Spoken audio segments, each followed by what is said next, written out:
Now, this is the CNN News 18 mega exclusive about the rally that was held overnight in Vancouver, which has failed.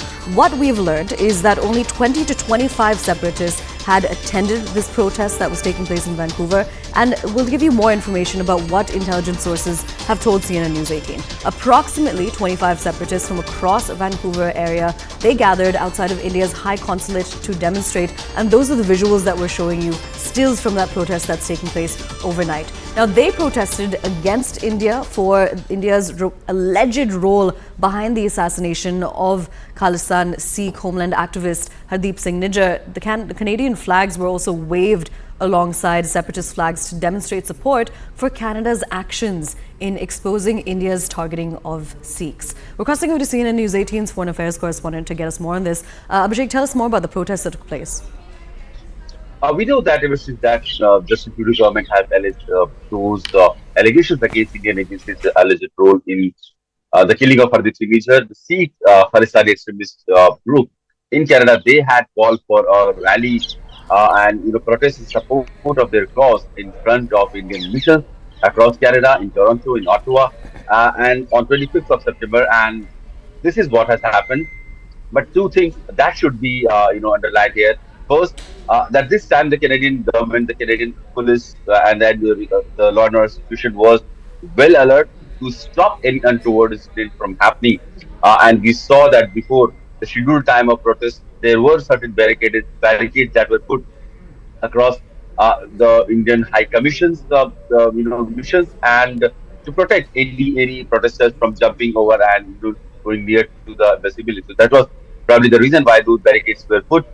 There were police presence also. And the second thing is that the kind of support system that these Khalistani violent groups have claimed in Canada, that was largely missing, because we saw a handful of protesters, a few dozen here and maybe a couple of more dozen there. These are not the real numbers that these Khalistani extremist ideologues have been, presenting as a presenting in terms of their support.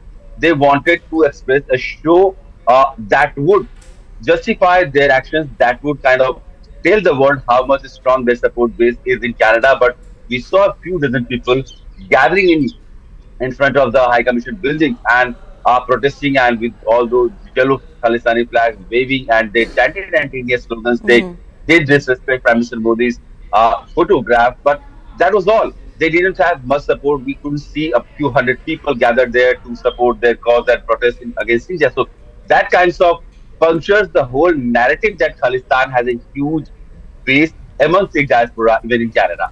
Absolutely. Abhishek, also beyond this, we also understand that there's going to be another protest which is slated for today. Is it going to be in the same location?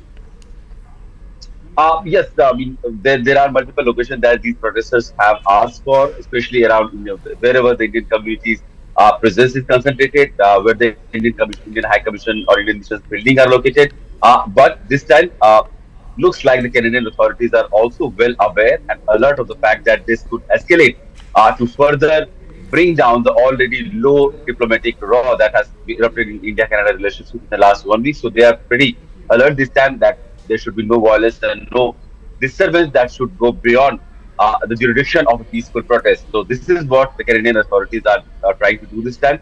But the kind of support system that the Khalistanis have tried to showcase, that the Khalistani have tried to present or claim in the past, that is largely missing in these protests right now.